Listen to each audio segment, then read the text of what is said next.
Etheria Restart. You know what time it is. A new episode will pull that waifu. Now, this should be a familiar face for those of you who played the game long enough. This is Sharon, who's actually a playable character now, instead of a boss. So, place your bets, everyone. How many 10 pulls will it take to get this character? Will I have to go to pity? Will these 69 pulls, nice, get me the character, or will I need to use my crystals? Let's check it out.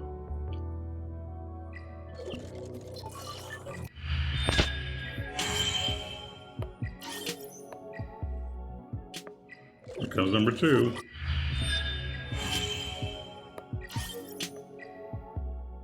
Number 3. Alright, 30 pulls, nothing yet. Just a bunch of dupe SRs. I've heard about you. What you... I hate it when it fakes me out like that. So here comes 50. I've heard about you. No, you haven't. Alright, and then let's do 60. Alright, so pretty sure I'm going to have to use a few gems, which is fine. So this is going to be 70 pulls. I'll eliminate every raccoon this time. There we go. So it took about 70 pulls to get there. And I also pulled the new SR as well, which I've already kind of built, but not going to talk about her today. We got Sharon, so congrats to me. Let's go ahead and take a look at what she does. All right, so we're looking at, let's see, she deals damage to one enemy, triggering dot, damage over time, on the target, and increasing her turn meter by 35%. Okay, now I'm going to be honest, I don't typically play dot characters, so I'm not super familiar with the playstyle.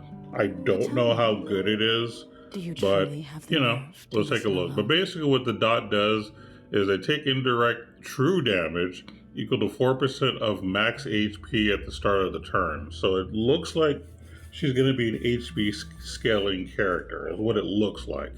Let's keep going with the passive.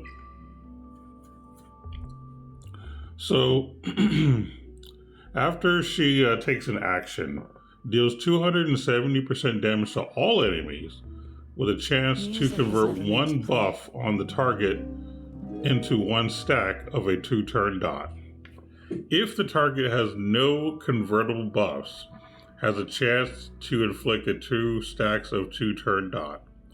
When Sharon's max HP is higher than the target's, buff conversion and dot infliction are guaranteed. When Sharon is not on the field, while she is on the field, because I can't read, and dot is triggered on a non-boss enemy, reduces the target's max HP by the amount equal to 6% of the damage dealt. At the start of battle, for every 10,000 HP, max HP that she has, dot damage is increased by 25%. Okay, that's a lot of stuff. Alright. Couple things that stand out to me. It looks like you can reduce the enemy's max HP. So I'm going to go ahead and zoom into that. So when dot is triggered on a non-boss enemy, so, you know, basically like PvP or maybe an ad from a boss fight, but not the boss itself, reduce the target's max HP by an amount equal to 6% of the damage dealt. So that's kind of interesting because part of its cat guarantees the ability to go off if your max HP is higher than theirs. Of course, most of the time your opponent's going to potentially have an HP scaling character, so that'll be difficult to do naturally. But if you can lower their max HP, that could force this to trigger. But it might take some time for that to happen. Okay, so basically she can reduce the max HP of an enemy, dealing dot type stuff. Now there is an HP seal note here that says seals an equal amount of max HP cannot be dispelled but is ineffective against bosses. Yeah. If she could lower the max HP of bosses, that would actually be pretty strong.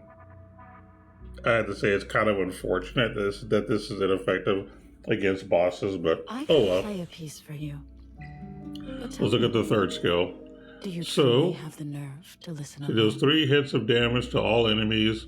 Each hit has a chance to inflict a 2-turn. I don't know what that word is, but some kind of debuff, and a 100% chance to inflict a 1 stack of 1-turn dot. The final hit has a chance to steal 30% turn meter from target and distribute it evenly among allies. That's kind of cool, actually. That last line. So basically, Music was never meant she to can please. steal turn meter Like and me, then distribute it it has to no your desire team. to cater to others. That's kind of cool. And even less patience. So there's some like For the turn meter self- manipulation on both the enemy and ally side.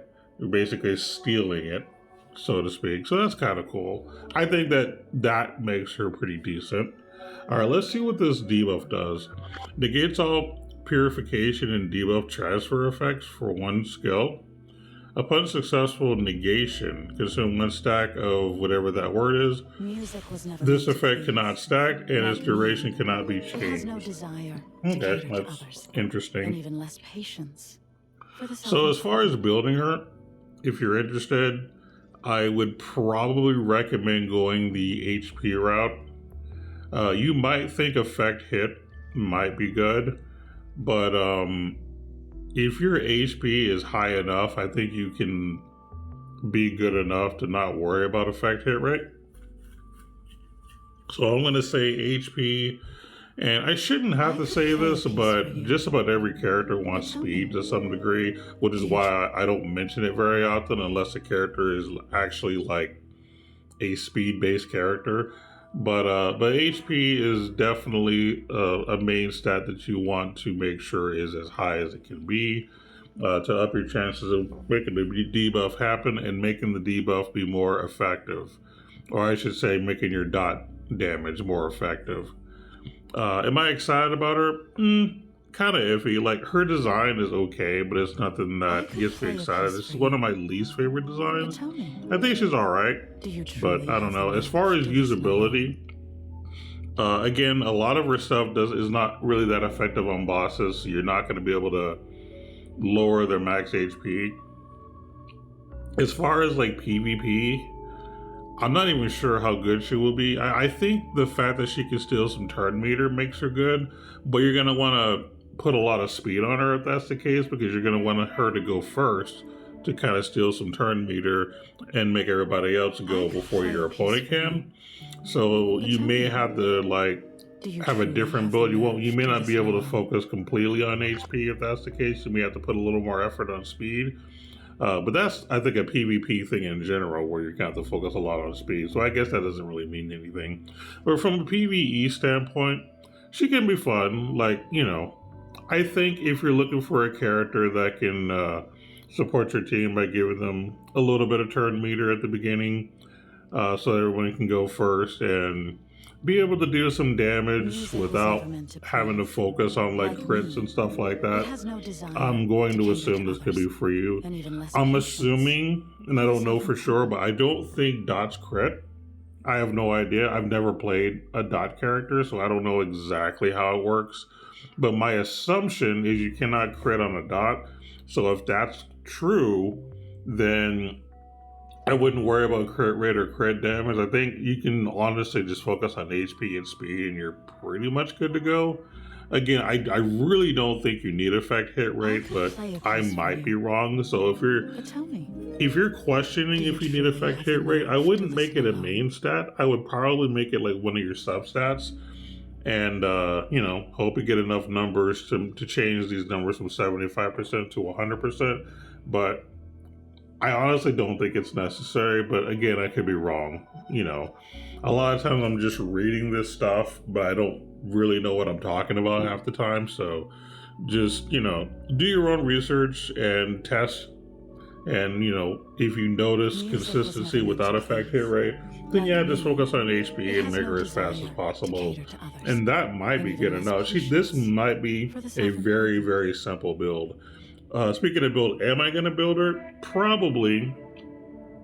I'm debating if I'm going to start just throwing my lattices on her or Aya. I still haven't finished her yet. All I have to do is get her S1 done and she's basically done. But